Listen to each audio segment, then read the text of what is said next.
Hi everybody, it's Richard and I'm here with Sam Lake, the creative director of Remedy Entertainment. Glad to be here.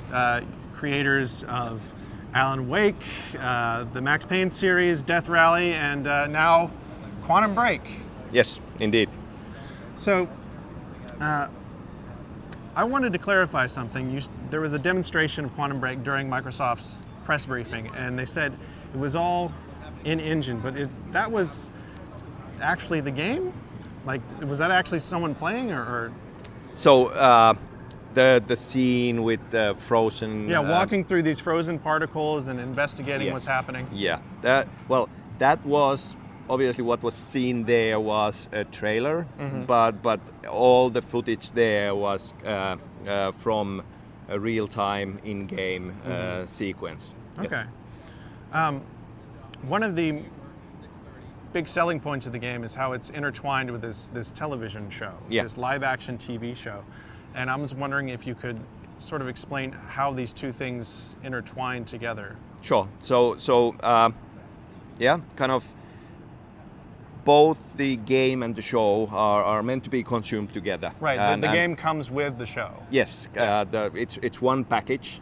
So you have to look at it almost like season 1 of Quantum Break, and that includes the game and all the episodes of the show. So, as you said, they are intertwined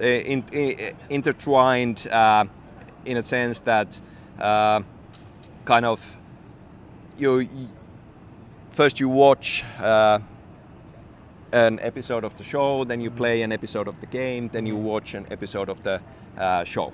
Okay. So they are interleaved, and both the game and the show take place in Riverport, which is an East Coast university town. At the same time, when things start rolling, there is a lot of overlapping locations, characters, and plot points.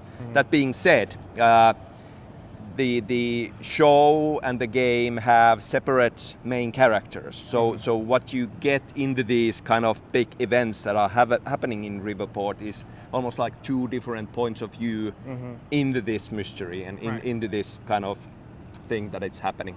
So you have these two different points of view. I mean, do the things you do in the game ever affect what happens in the show? Does it change any of the scenes? Or? Yes. So it's worth mentioning that we are not creating a choose-your-own adventure here. Sure. But it's much more one powerful story told many ways based on your actions. So definitely there are a number of ways in which the game and the show interact. The biggest and the most important one is something that we call junctions in time. So your junction moments in the game are a big part of defining your custom experience of the game and your personalized director's cut of the show. Okay. Yeah.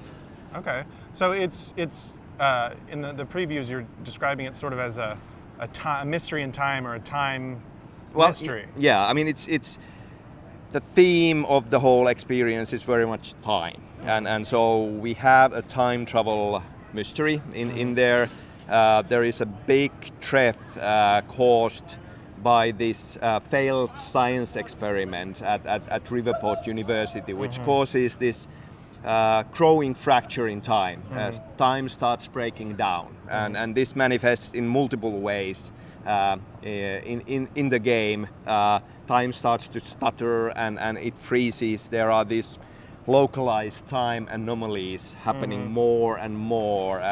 And obviously, kind of, you can see the end state and this big ticking time bomb, which is basically the end of time. Right. And that's what our heroes are racing against, trying to fix that before it happens. That's how you build suspense, is you let the audience know a couple things maybe that the characters don't know, and that's how. Yeah, very much kind of what a modern TV series does, creating cliffhangers and tight thriller pacing. Well, that leads to the question, you know, a lot of TV shows now, the seasons are very kind of compartmentalized. They tell a story, and when you get to the end of it, when you get to that last episode, you have that question, is it going to tie things off nicely and I feel good about this, or is it going to be a cliffhanger and I hate the person who made it? I mean, is it going to be? Don't hate me. Is it going to be like one nice solid story from start to finish? My question is, television, obviously, if the first season is successful, Yes. people, they want that next season. So is that the kind of planning that you're making So- already? Yes, definitely. We are building something big. Obviously now working on this first thing. Sure. Not jumping ahead, but yeah, kind of that has been the idea from the get-go, that we are building something big.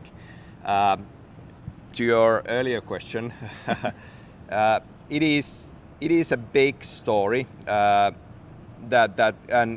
I definitely feel that it has a satisfying climax and conclusion. That being said, there are many threads in there and kind of that already point beyond. And I don't know, to me it feels it needs to have some kind of a cliffhanger in the end. Sure. I mean, we are looking into this from kind of very much part of the ambition is to figure out ways of taking that thing that TV series do and finding ways to turn it interactive. So in many ways, for example, the junction moments, they are in a way interactive version and dynamic version of a cliffhanger.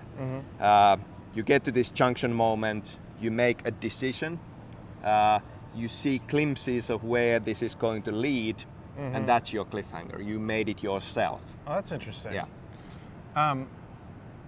This is such a sort of a unique idea in that it's like an actual TV show. Like you said, it's not a choose your own adventure. It's like a real live action TV show. So how do you make it so that people who are playing this game don't feel like they're having the control taken away from them, that they're a part of the whole package? Sure. I mean, there are choices you make along the way, and first and foremost, it's a big action game. So definitely, I mean, if anything, looking back to the last gen, where story in many ways in games was cinematic action gameplay, cinematic action gameplay. You play through this scene, and your reward is this cinematic. Yes. So definitely the goal is to make sure that the story and the characters are present all through the way, and that's a big part of our new storytelling technology, Northlight, which we have invested a lot. I mean, part of that is just kind of investing a lot into getting the digital doubles in there and kind of all the small flaws in the actor, kind of getting that real time in game on screen. But at the same time, there are a lot of other elements in the technology that relate to interactive storytelling in general, and kind of the big ambition naturally is that even during these big action sequences and gameplay sequences, the characters with their personalities and emotional states are very much present. So kind of for us, the goal is to say that firefights ignite the characters and kind of get that strong presence of the story and characters all through the way. And this is sort of a new idea. I mean, everyone's familiar with the idea of game engines, but this is like a story engine. It's designed to drive the story. Yeah, it's many different things on multiple levels. Kind of for us, it felt like a logical direction to take. Kind of all of our games have been story heavy, but it's kind of the next leap for us to make sure that the story and the gameplay are much more tightly woven together. Well, since they're so intertwined, the TV show and the game, that's another question. Could someone play through Quantum Break and just not watch the TV show? Sure, of course, you can do that. That being said, you are definitely missing out on something that together they form a much deeper, stronger experience. But it really is up to you. We are trying to find the perfect pacing when it comes to the episodes of the game and episodes of the show. But basically the idea is that when you play through an episode of a game, we do unlock the next episode of the show, but you can keep on playing forward as well in the game. And you can also kind of watch the whole show once you played it. It works that way as well. Both stand on their own 2 feet, but together kind of they form this deeper experience. Okay. I do have to ask you 1 or 2 questions about Alan Wake. Sure. I'm sorry. Go ahead. First of all, everyone's very excited about Quantum Break. It looks great, but everyone wants to know if there's even a possibility of Alan Wake 2. You're a writer. Sure. Do you write about things? You write Alan Wake ideas down and think of things you want to do with the series? Of course. And with Wake, we have plans, kind of where the story should go, and kind of. But you know, as we went through earlier on, it just didn't feel like the right time to do the next Alan Wake just now. Obviously, hugely excited about Quantum Break right now, but Wake is very near to our hearts at Remedy, and we are definitely looking at opportunities, and I'm sure that we'll get back to Wake when the time is right. Have you seen a change in the reception, or even the sales numbers and things like that, especially since now that Alan Wake is on PC and American Nightmare? Yeah. Has that done well for Remedy? Yes, certainly. Yes. I mean, it's kind of Wake has become kind of a nice cult classic, and certainly kind of the figures are. It wasn't day one a huge hit, but the figures along the way have definitely added up, and it's looking good. Okay. Another question I had about Quantum Break, actually, since it is basically designed to be a season of written entertainment. Yeah. Should players expect it to last about that long? Like if they played 1 episode a week, are they going to get 22 episodes or like that? So I think that what we have planned is kind of a deep, satisfying experience.